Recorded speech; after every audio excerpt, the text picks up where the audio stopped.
Muito bem, Guilherme Freire. Fato, não conheço esta pessoa e nem pretendo conhecer. Por um período bastante breve, bastante curto, eu acessei o seu canal no YouTube e o rapaz ali, o sujeito, se apresenta como especializado em latim clássico, estudos tomistas, teologia cristã e gosta de se apresentar como um cristão modelo. Participou de alguns trabalhos do Brasil Paralelo, debates, documentários e também, fato, achei muito fraco, né? No meu entender, muito fraco. Eu não sou grande coisa, sou só estudante, mas aquele sujeito ali não tem nada para me dizer. Recebi severas críticas de alguns seguidores dele, severas assim, entre aspas, né? Para mim, só piada. Alguns trechos de participações desse rapaz em alguns programas, em alguns podcasts, né? Estavam aí circulando pelo YouTube e eu ouvi muito disparate, né? Coisa sem sentido. Teci comentários críticos e recebi críticas de pessoas que, pelo que percebi,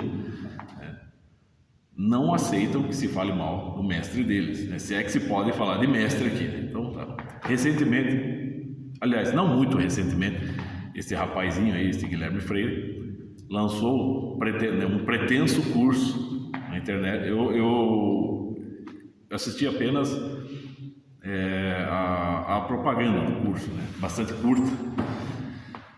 E às vezes eu queria acessar algum outro documentário, algum outro conteúdo e aparecia a propaganda desse rapaz, a tal filosofia do zero, né? Eu fiquei pensando assim, mas como assim filosofia do zero? Bom, toda pessoa que decide, né, estudar filosofia, por exemplo, é porque ela já tem uma filosofia. Todo ser humano tem uma filosofia, quer ele saiba o que significa a palavra filosofia ou não. Então, obviamente, as crianças não têm filosofia, os adolescentes são idealistas, a criança está ali, né, despertando as suas percepções, né, formando a sua linguagem, desenvolvendo a sua imaginação. O adolescente está idealizando coisas, estão todos, vamos dizer, crus, estão mais recebendo do que retribuindo. E é claro, a partir de uma idade em que se aproximam mais, né, da vida adulta, sei lá, uns 17, 18, 19 anos em diante, começam a haver questões do tipo, o que eu estou fazendo aqui, quem sou eu, tal, tal. E aí começa a filosofia, meditações nesse sentido, crises existenciais. Então, mesmo que um sujeito sequer aprenda a ler na vida dele, alguma filosofia ele vai ter. Até num dos cursos, numa das aulas de filosofia do professor Olavo, das mais antigas, ele fala, até uma pedra tem filosofia. Existir e acontecer. Tá, mas eu creio que o pretenso curso desse Guilherme Freire, né,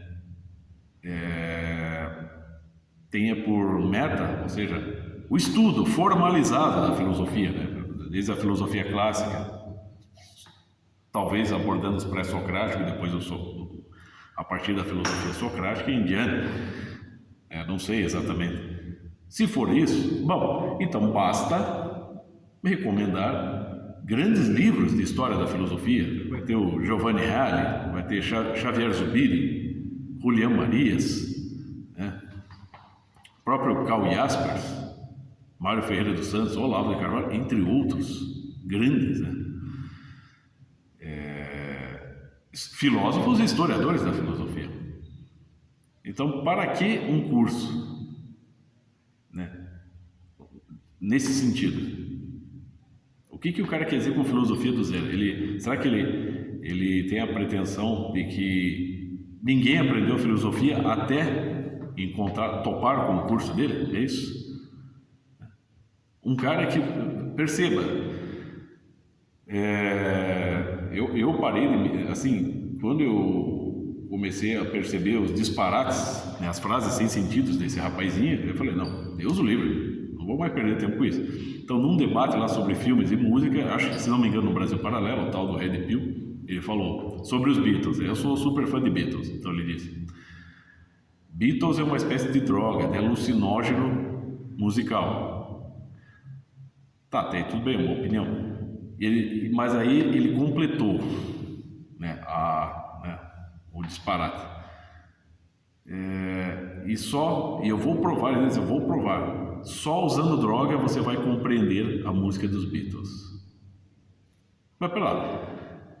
Quando você lê o primeiro capítulo do Chesterton, Ortodoxia, ele explica sobre os alucinados, os maníacos, os lunáticos, né? Um sujeito que está drogado é um sujeito que está alucinado, ele está fora de si, né?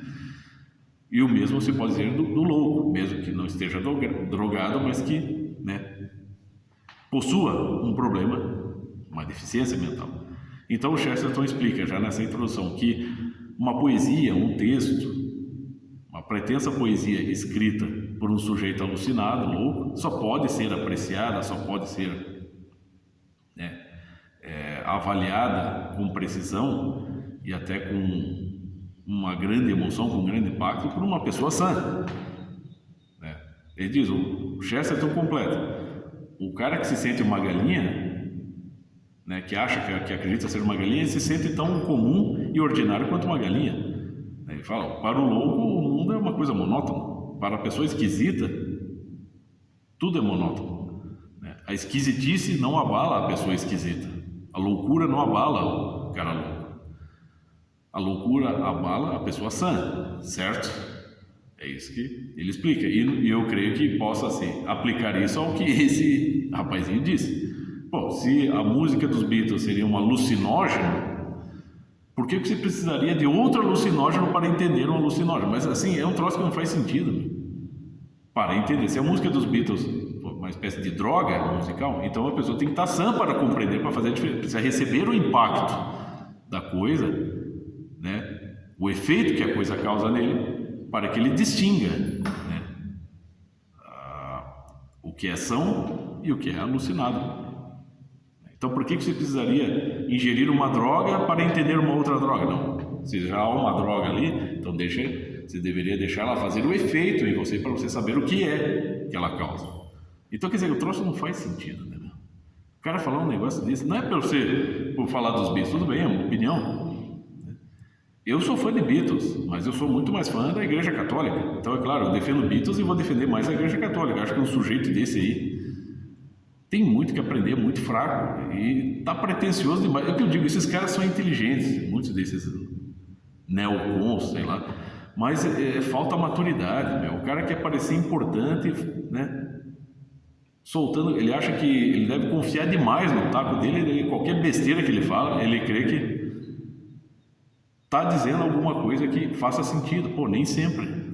Tá aí uma coisa que não faz sentido. Quer dizer, um pretenso católico conservador, nem Chesterton quer ler.